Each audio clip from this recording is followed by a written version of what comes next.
What's going on, autograph addicts? This is just the tip video on how to find a new project. Projects are a very vital part of collecting, and whenever we get tired and bored of collecting, projects are usually what brings us back in and really gets us excited about the hobby. So when it comes to finding a new one, you kind of need to get a routine down to really find that perfect project to spark your interest. Now there are a couple ways you can actually run into a project. The first would obviously be YouTube. Watching other people's videos, you see an item somebody gets in, TTM or IP, and you're like, man, that's a really cool item. And then it just snaps in your head. I wonder if there's other people like that person that I could collect. So we'll work from there in a second, but the second way would be to actually go out and find a project yourself on purpose. Your goal is to find a new project. So to do that, you're going to need to go to your address website, whether it be fanmail.biz, Write-A-Star. I use StarTiger. So let's go ahead and go to StarTiger, and what I do when I want a new project, and I have a million projects, I don't need any more right now, but I go over here on the left hand side and you'll see that it says 306 changed listings. Most address websites have updated listings on who's signing currently. So I just go down, Rachel Aaron, click, okay, she's a fantasy author, click, Caroline Ahern, she's a British actress / comedian. I read all that information because just one little bit of that information could spark an idea for a project. Now I already got one picked out down here that I ran into, and that's Jim Davis. So let's click on Jim Davis. And I see he's the creator of Garfield, one of the most popular cartoons of all time. Well, I'm going to see if he actually was signing TTM, and that's why he's listed, because sometimes these people just, somebody uploaded a photo of them, doesn't necessarily mean they're signing TTM. So, there we go, he's signed on the 27th, so he is signing at that address, so I know he signs. So okay, I have a person to start out with. Now, I'd really like to kind of create a project around cartoonists. That's kind of my idea. From there, it's all creativity. There's no real template for it to come up with a specific kind of project. So the general idea is cartoonists. What I'm going to do is, let's say, get our cartoonists to sign a book plate a piece and stick it in maybe a large book about cartooning, or just send, like, maybe stick them on a large poster board, like a huge poster board, and then frame that piece and have, you know, 30, 40 artists, famous artists, signed on one huge poster. That'd be a very cool project. So to do that, I need to make sure it's feasible.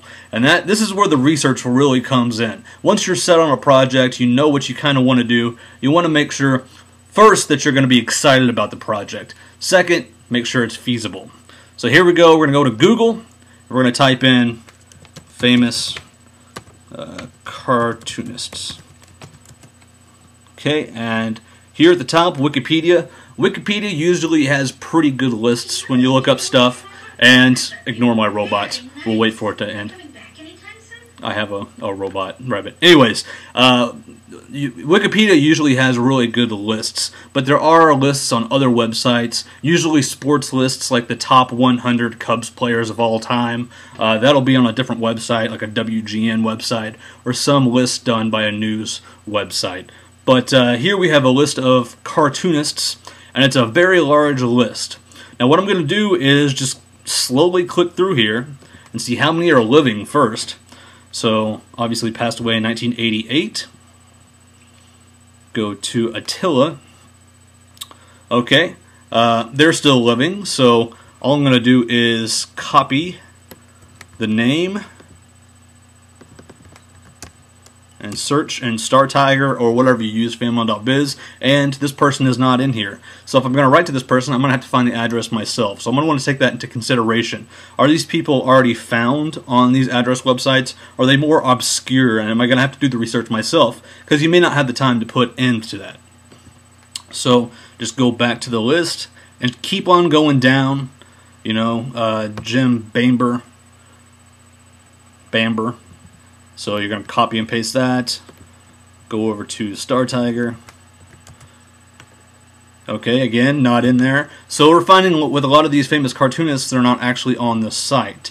So one route we may want to go, other than just using that Wikipedia list, I know StarTiger has the option to search descriptions on StarTiger. So you could just type in cartoonist. Oops, not cartoonist, cartoonist. And all the cartoonists on StarTiger that are actually marked cartoonists will pop up in this search. And that may make it easier to decide if the project is right for you. So if it's not right for you, you're just going to move on and search down the list on the left-hand side of StarTiger or whatever site you use, again, to find a different person to work off of. And that's how you find a project. At least that's how I find them. Now, I find the most exciting projects just come at the spur of a moment when I'm watching somebody's video. Actually, the project we're doing with Hit the Deck spawned out of my George R.R. Martin playing cards that I got signed. Stacy thought that'd be a good idea for a project. Boom, we have a project. So like I said, it usually comes out of something that you don't think is, or you're watching a video or you're not expecting to find a project at the time and it just clicks in your head. And like I said, the most important thing about this, guys, is that you're excited to get this project started. And also, it always helps to have a finishing point. If there's no finishing point to the project, sometimes you can, you know, I'll get to it when I get to it. But if you have an ending point where you say you have to get, you know, 40 signatures, 50 signatures, 100 signatures, 150 signatures for the My America project, once you get closer to that goal, you get more motivated to actually fulfill the project. And I think that's a very big part of actually completing a project. Because if it's no end, like the, you know, National Baseball Hall of Fame, if you're going to do the Baseball Hall of Fame, you're never ever going to get every single person in the Hall of Fame because some of those guys only have 1 or 2 signatures known out there. So that's an impossible project. Impossible projects usually aren't as motivating. So guys, this is my recommendation on how to find a project. If you guys have any tips for other people on how to find a project, leave them below. But I feel like I've covered pretty much everything that I use to find a new project. How many times have I said project in this video? Alright guys, that's it for today. I'm Zane Savage, and you take care. All of you autograph addicts!